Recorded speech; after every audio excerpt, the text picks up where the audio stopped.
Labadiena, esu Nerijus Bakšys ir šiandien aš kalbėsiu apie vonios kambarį skirtą ir pritaikytą visiems.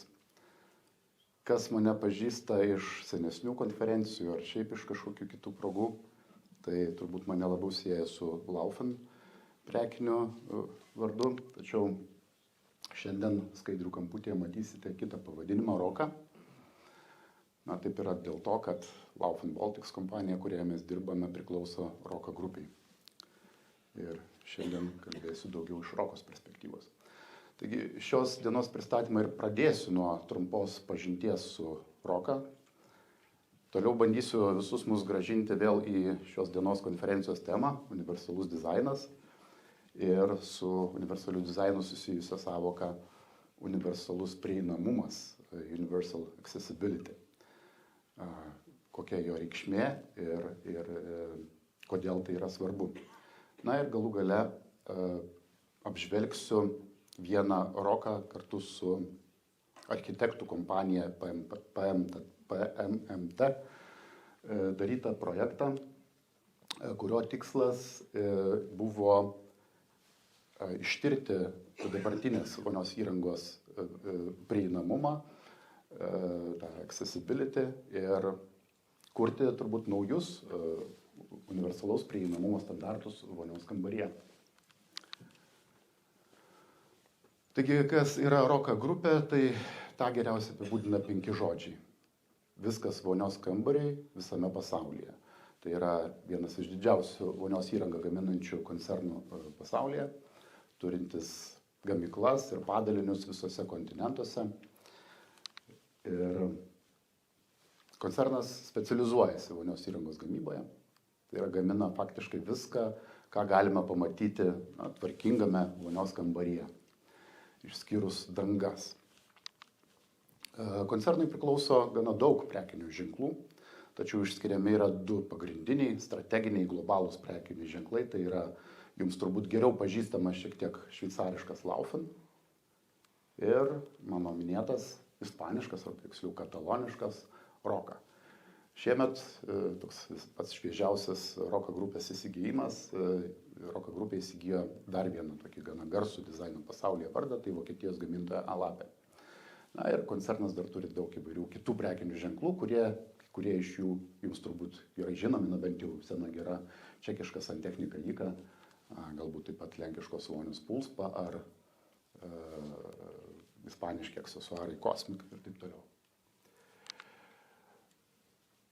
Šiandien nors tema yra universalus dizainas ir tai yra visiškas off-topikas, tačiau aš noriu pasinaudoti progą, kadangi turime tokią vieną gana karštą naujieną, tokią literally karštą ir noriu labai su jumis pasidalinti, kadangi jinai visiškai nauja. Tai praeitą savaitę Roka grupė pristatė pirmąją pasaulyje sanitarinės keramikos degimo krosnį, kuri yra kūrenama, galima sakyti, tai yra kaitinama elektra, tai yra pilnai elektrinė krosnis.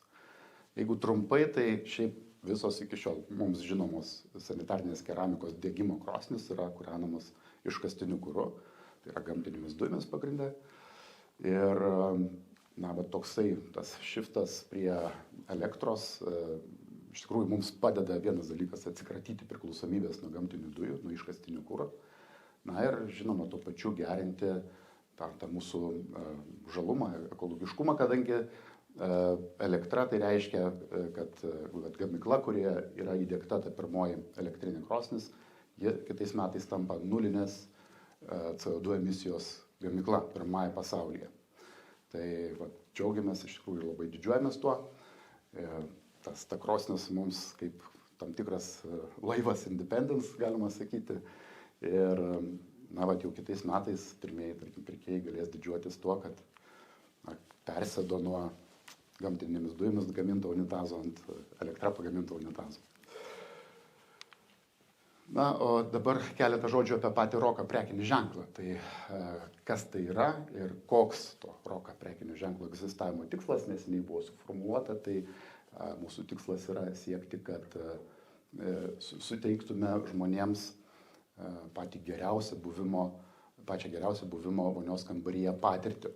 Ir to tikslo siekti mums padeda tokie 5 strateginiai ramščiai mūsų veikloje, mūsų versle. Tai yra pramoninė lyderystė ir jos tęstinumas.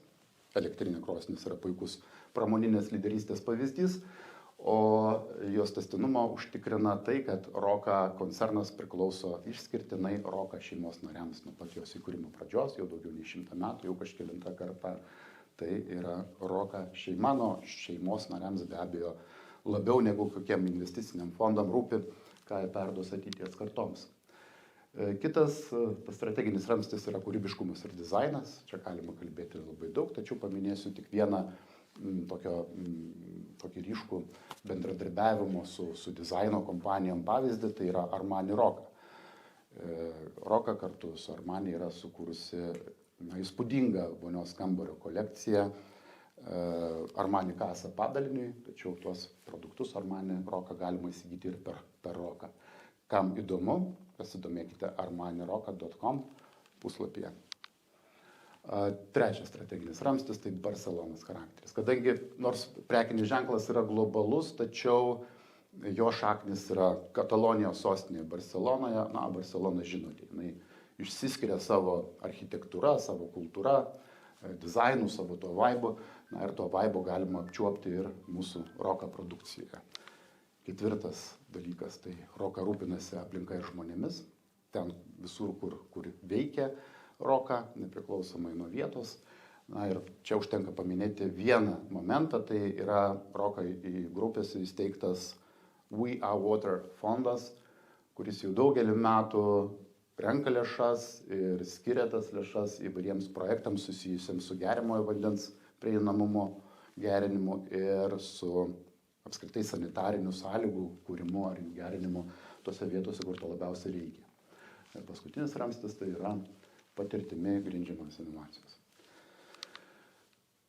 Taigi dabar grįžtam prie konferencijos temos, prie universalaus dizaino ir konkrečiai universalaus prieinamumo. Universalaus dizaino tikslas, jeigu taip labai trumpai, tai patys puikiai suprantate, tai yra kurti aplinką, kuri yra prieinama, suprantama ir naudinga kaip įmanoma daugiau žmonių, nepriklausomai nuo jų turimų kažkokių tai funkcinių apribojimų.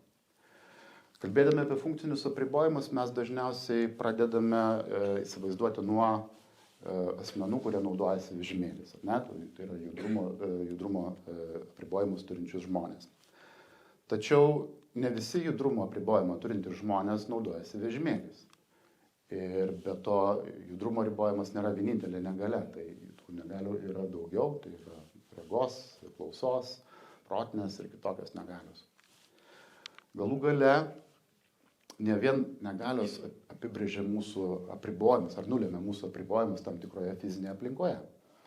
Tarkime, jei mes stumėme vežimėlį su vaiku arba nešame tą vaiką ant rankų, jeigu atvykome į užsienį ir nežinome, nesuprantame vietos kalbos, jeigu esame kitokių gabaritų negu standartinis žmogus, arba galų gale, kaip dabar įprasta, niekada nenusijimame ausinių ir klausomės garsiai muzikos, mes jau turime tam tikrų apribojimų konkrečioje fizinėje aplinkoje. Ir jeigu pasižiūrėtumėme reglamentus į įstatymų bazės, tai suprastume, kad pamatytumėm tikriausiai, kad labiausiai yra reglamentuojama ta dalis, tai yra erdvių projektavimas, skirtas būtent vežimėlių naudotojams. Kitas negalias turintiems žmonėms taikoma erdvių projektavimas yra mažai reglamentuotas, tai yra ten labai mažai kas turbūt paliesta. O galų gale, kalbant apie tuos atvejus, kai mes turime kažkokių laikinų apribojimų, kurie netelpa į negalios apibrėžimą, tai ta dalis faktiškai yra nereglamentuota, palikta laisvai valiai. Kiek jums rūpi, tiek jūs ir darykite. Jeigu kol mes esame sveiki ir gražus, tai gali tai ir visai nerūpėti. Ir dėja, esant šitam tokiam, trūkstant to suvokimo ir trūkstant empatijos, atsiranda tokių sprendimų, kaip čia iš interneto platybių paimtoj nuotraukai, kur realiai yra tos situacijos, kur aplinkos prieinamumas arba tiksliau neprieinamumas tampa to žmogaus su apribojimais problema. O šiaip turėtų būti atvirkščiai. žmogus su apribojimis neturėtų būti problema. Problema yra aplinka, kurie nepritaikyta jo specifiniams poreikiams. Ar tai tikrai svarbu, ar tokių žmonių yra daug, tai čia, nežinau, nėra mano patikrinti duomenys, tačiau tos kompanijos PMT duomenimis apie 15% žmonių pasaulyje turi tam tikrų negalių pasireiškimų.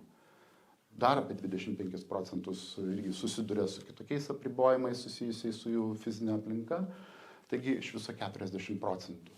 Tačiau į tuos 40% galime patekti bet kada, taigi realiai potencialą turime visi atsidurti šitose kategorijose.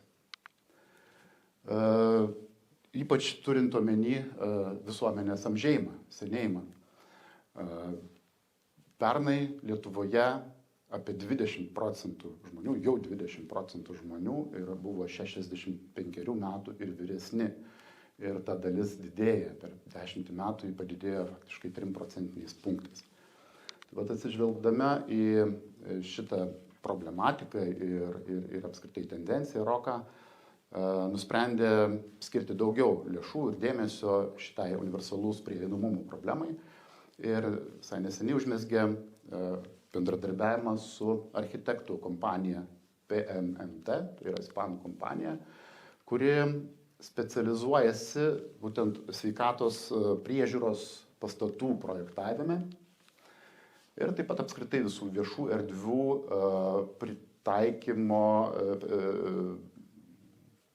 tarkim, žmonėms su apribojimais projektuose. Konsultacija, projektų ruošime ir taip toliau. Ši kompanija 3 metus vykdė tokį tarptautinį tyrimą, kurio rezultate jie sukūrė Clear Code Architecture metodiką, kuri padeda įvertinti erdves ar atskirus produktus pagal jų tinkamumą įvairiems žmonėms turintiems tam tikrų apribojimų. O tuos apribojimus jie suklasifikavo į 13 skirtingų grupių. Tai yra neregiai, silpnaregiai ir taip toliau, taip toliau. Tai yra 13 skirtingų specifinių apribojimų turintys žmonės. Bet ROCA šią kompaniją pasisamdė ir pasikvietė į partnerius ir paprašė įvertinti savo turimą produktų asortimentą, savo vonios įrangos asortimentą. Tai, nepilnai, bet dalis produktų buvo parinkta. Visi produktai gavo tokius įvertinimo lapus. Tas spalvotas apskritimas, kiekviena tas spalvota linija reiškia produkto atitikimą konkrečiai vartotojų grupiai. Na ir tas tyrimas tikrai didelis, laiko nėra daug, tai pabandysiu, tai bent truputėlį kai kurios akcentus to tyrimo peržvelgti. Pavyzdžiui, paėmus unitazų kategoriją, ROCA turi šiaip unitazų, kurie yra specialiai skirti neįgaliesiems. Bet vėlgi galvota visų pirma apie vežimėlių naudotojus.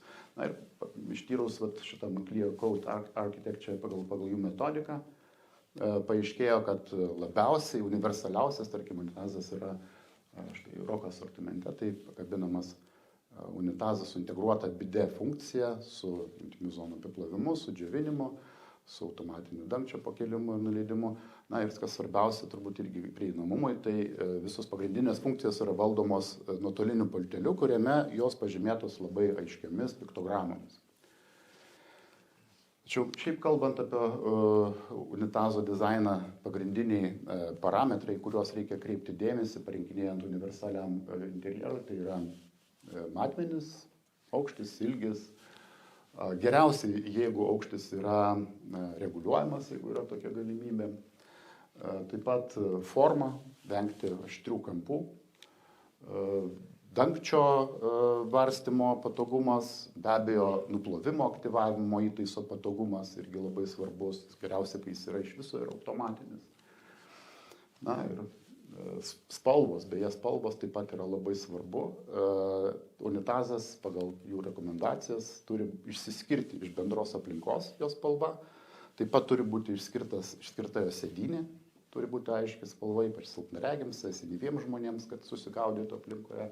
Ir taip pat nuplovimo aktyvavimo įtaisas, taip pat būti aiškus, suprantamas ir išskirtas iš bendros aplinkos, taip pat visiškai priešingai negu šioje iš interneto paimtoje nuotraukoje, kur yra viskas visiškai balta, daug yra blizgių dar atspindžių visokių, kurie irgi yra vengtini ypatingai jautriems vartotojams, hiper jautriems. Na ir aišku, atskiros diskusijos vertas yra sienų dizainas, kuris judrumo apribojimų turintiems žmonėms turėtų atrodyti kaip tikras pasityčiojimas. Taigi, nuplovimo mechanizmai, jų aktyvavimas turėtų būti ne mažas mygtukas geriausiai ant bakelio viršaus, o kažkoks didesnis įtaisas, gali būti svirtelė, arba, aišku, visada yra gerai sieniniai klavišai po tinkinių sistemų, tik vėlgi, jie turėtų būti ne tos pačios spalvos kaip siena, kaip pas mus iš tikrųjų mėgstama, negalvojant, aišku, apie galimas grėsmės. Jie turi būti mygtukai išryškinti spalviškai ar net reljefu. Na, geriausia, aišku, kai tai yra automatika.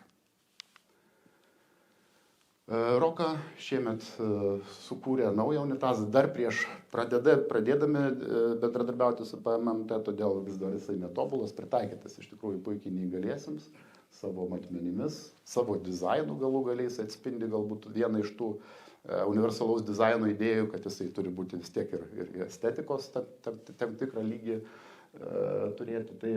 Tai gana geras produktas, tačiau gavome ir dėl jo tam tikrų pastabų ir Roka dirba toliau tobulindama jį. Tai viena iš įdomiausių krypčių.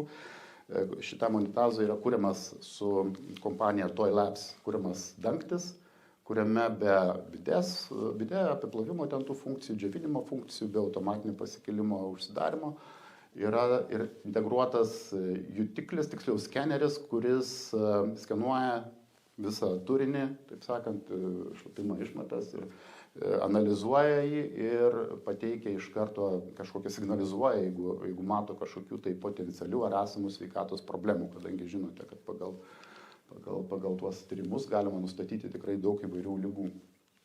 Tai kol kas tas produktas ruošiamas, buvo pristatytas prototipas parodoje Frankfurte šį pavasarį, laukime, kol pasirodys jau komercinis sprendimas. Kalbant apie kitą kategoriją praustuvus, tai vėlgi nugalėjo, daugiausiai balų pas mus surinko ne specialiai negalėsim skirtas keraminis praustuvas, atrodo tų reikalingų matmenų, netgi reguliuojamo aukščio, tačiau daugiausiai balų surinko platus praustuvai su plačiais kraštais, kurie yra tam pačiam lygyje kaip dubuo. Na, vieninteliai trūkumai šitam praustuvai konkrečiam, tai kad per aukštą priekinę kraštinę, kad nėra galimybės integruoti sienoje sifono. Šitie pagrindiniai dalykai. O šiaip vėl kalbant apie praustuvus, yra svarbus matmenys, svarbios konfiguracijos, svarbus parametrai visi techniniai, svarbu yra atramos, aišku, įvairios. Dugno vožtuvas, jeigu jis yra, vėlgi kalbant apie universalų dizainą, tai yra rekomenduojama, kad jis būtų uždaromas, atidaromas spaudžiant patį vožtuvą arba kažkokią atskirai įrinktą mygtuką. Ir vėlgi jisai turi būti spalviškai, kažkaip tai vizualiai išskirtas ir turėtų būti aišku, ką jisai daro. Persipylimas taip pat reikalingas šiaip jau universaliam dizaino, nors, pavyzdžiui, ligoninės dažnai irgi prašo praustuvų be jokių papildomų skylių, be persipylimo angų dėl higieninių dalykų. Taigi, iš principo, patys tinkamiausi yra platus praustuvai su plačiais kraštais, jie atlieka ir lentynos funkciją, atramos funkciją, svarbu, aišku, priekinė briauna, kad būtų kaip įmanoma žemesnė. Na ir visiškai netinkami universaliam interjerui yra mūsų irgi daugelio pamėgti dubenys montuojami ant stalviršio.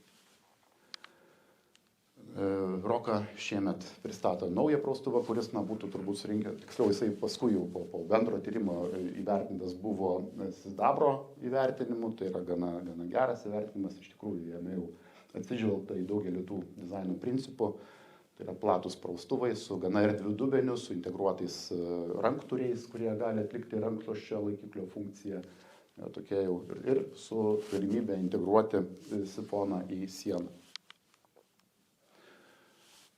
Taip, maišytuvų tyrimo nugalėtojų tapo minimalistinio dizaino bekontaktis maišytuvas Loft, kurio jutiklis yra integruotas pačiame snapo gale, tai jis yra iš tikrųjų labai patogus naudoti.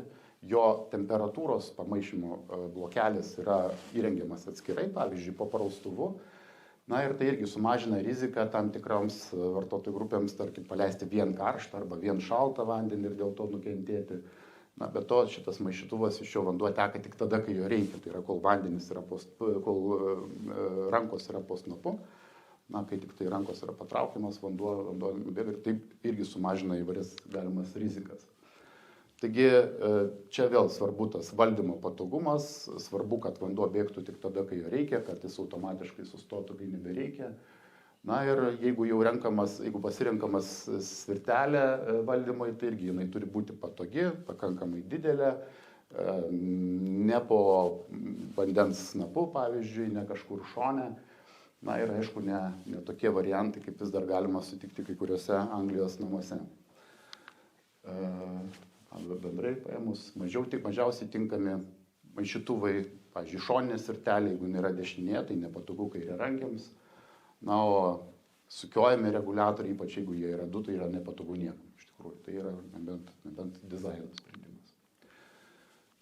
Dušo padėklai čia nieko nenustebino mūsų, aišku, nugalėjo didelio formato, ypatingai plokšti, integruojami grindis dušo padėklai. Ir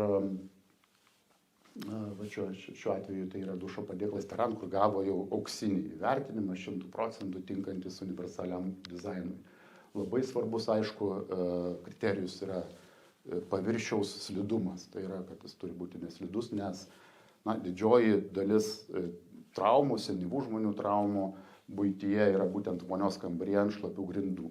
Beje, čia vėl Roka vysto kartu su viena kompanija, kurios pavadinimas užkrito, bet kuria naują produktą, tai yra specialų šviestuvą vonios kambariui, su jutikliais, kurie reaguoja į žmogaus parkritimą ant grindų. Tai yra jisai, tarkim, jeigu tai yra slaugomas žmogus ir parkrint ant grindų, klausia šviestuvas, ar tu parkritai, ir jeigu negauna jokio atsakymo, arba gauna, tarkim, teigiamą atsakymą, yra duodamas signalas slaugančiam asmeniui ir jisai gali reaguoti. Tai dabar tiesa galvojama, kuriame kaip integruoti dar ten papildomų jutiklių, kurie reaguoja į kosėjimą, tarkim, kažkokius springimo, dusimo požymius ir taip toliau. Taip, tai dušo kabinos taip pat gavo įvertinimą. Čia matote dušo kabiną naujausią irgi Roka asortimente, specialiai skirta irgi universalaus prieinamumo vonios kambariui. Tačiau ir jisai nepavyko jam gauti auksinio įvertinimo, gavo bronzą, kas irgi yra gerai. Pagrindiniai trūkumai įvardinti šitos dušo kabinos tai, kad stiklai yra skaidrus, jie turėtų būti žymėti kažkiek, kad žmogus, tarkim, kuris mažiau orientuojasi aplinkoje, nesitrenktų. Rankenėlės per mažos ir apvalios, geriausiai yra vertikalios rankenėlės. Ir netgi toks niuansas kaip chromuoti profiliai. Jie duoda atvaizdą, jie atspindi vaizdą ir, tarkim, ypatingai jautriems žmonėms tai gali irgi sukelti tam tikrų problemų. Tai yra, reiktų vengti iš tikrųjų netgi ir tokių chromuotų paviršių, jeigu jau norime ten to 100% universalumo. Labiau geriau tinka matiniai visokie paviršiai ir panašiai. Na, bet dušo kabina turi vieną gana didelį privalumą svarbu, tai, kaip matote, jų durelės yra skirstomos į du atskirai varstomus segmentus ir tai padeda slaugančiam asmeniui padėti nusiprausti žmogui pačiam neapsitaškant arba neužliejant grindų vonios kambaryje. Taigi apskritai Roka turi tikrai gana daug produktų skirtų universaliai prieinamam vonios kambariui, bet kaip parodė tyrimas, jie daugiausiai orientuoti į tuos žmonės, kurie naudojasi neįgaliųjų vežimėliais. Na ir čia turime kur tobulėti ir gerinti šitą situaciją. Bet šiaip, tarkim, kas projektuoja tuos mazgus, kur reikia porankių ir įvairių specifinių sprendimų, tai tikrai galite kreiptis į mus, ieškoti Roka internetinėme puslapyje ir bandysime rasti sprendimų. Roka jų ieško. Čia yra vonios kambarys, kuris demonstruotas Frankfurto parodoje SH šį pavasarį. Na, jau jis su tais naujais produktais gavo 80% įvertinimą, kas yra tikrai puikus pirmasis žingsnis. Dabar Roka išsikėlus su tikslą kurti daugiau tų universaliam interjerui pritaikytų produktų ir tikiuosi, kad jau greitų laikų mes pasiūlysime jų gerokai daugiau. Na, o jūs kviečiame visus taip pat turbūt daugiau galvoti apie žmonės turinčius tų specifinių apribojimų ar poreikių ir ne tik prieš Kalėdas. O jei nenorite galvoti apie juos, galvokite apie save, nes, kaip minėjau, ne vienas iš mūsų nėra apdraustas, kad vieną dieną imsime ir atsidursime tarptų apribotų, tarkim, žmonių su specifiniais poreikiais. Ir visai pabaigoje noriu perduoti Roka grupės linkėjimus ateinančių švenčių progą. Tai nėra nieko stipresnio kaip nuoširdus geros valios pasireiškimas. Tegu ateinantis metai žydi ir moko mus visus gėrio. Ačiū Jums. Laukiu Jūsų klausimų.